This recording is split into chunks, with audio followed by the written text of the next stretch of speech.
Assalamualaikum warahmatullahi wabarakatuh. Saya Alvan Supriyansa dari 11 IPS 4 ingin mempresentasikan tentang integrasi sosial. Tujuan pembelajaran dari bab ini adalah untuk 1. Memahami pengertian dari integrasi sosial. 2. Mengidentifikasi syarat berhasilnya integrasi sosial. 3. Mendeskripsikan proses integrasi sosial.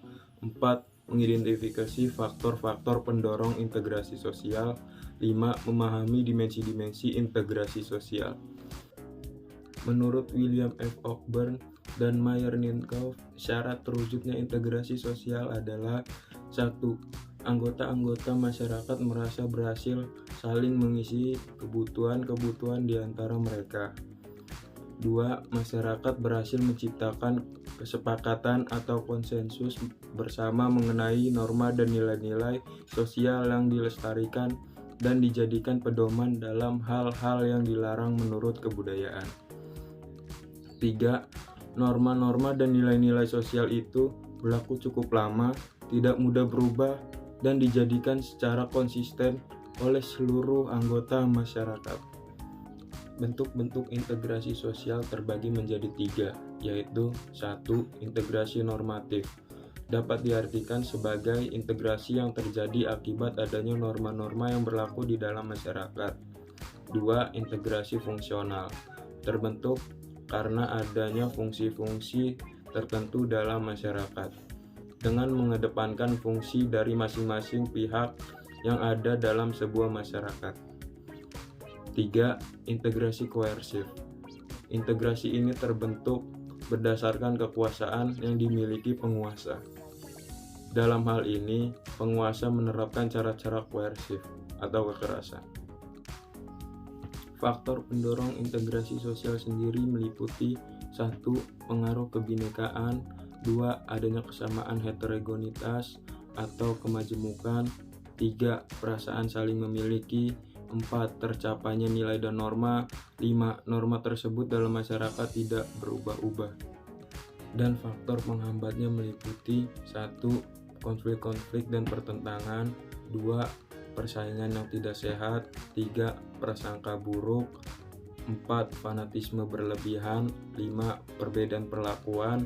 6. Rendahnya sikap toleransi. 7. Adanya tindakan masyarakat yang mengganggu.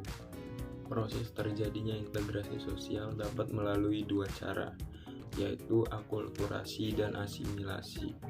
Akulturasi sendiri adalah proses sosial yang terjadi bila kelompok sosial dengan kebudayaan tertentu dihadapkan pada kebudayaan asing yang berbeda. Proses sosial itu akan berlangsung hingga unsur kebudayaan asing itu diterima masyarakat dan diolah ke dalam kebudayaan sendiri. Namun, umumnya akulturasi berlangsung tanpa menghalanginya kepribadian kebudayaan itu sendiri.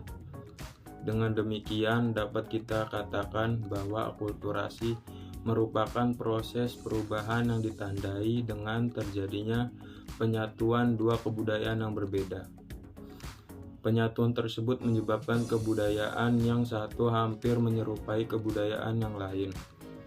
Namun, masing-masing kebudayaan masih mempertahankan ciri khasnya.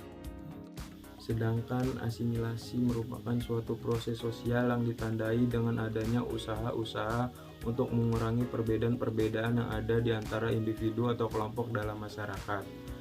Dalam proses ini, setiap individu di dalam masyarakat berusaha untuk mempertinggi kesatuan tindakan, sikap, dan proses-proses mental dengan memperhatikan kepentingan dan tujuan bersama. Saat itu, setiap anggota kelompok dan masyarakat tidak lagi membedakan dirinya dengan anggota yang lainnya. Batas-batas di antara mereka akan hilang dan lebur menjadi satu kesatuan. Asimilasi ditandai dengan pengembangan sikap-sikap yang sama, walau terkadang bersifat emosional dengan tujuan mencapai kesatuan atau integrasi. Sekian presentasi dari saya. Terima kasih atas perhatiannya. Wassalamualaikum warahmatullahi wabarakatuh.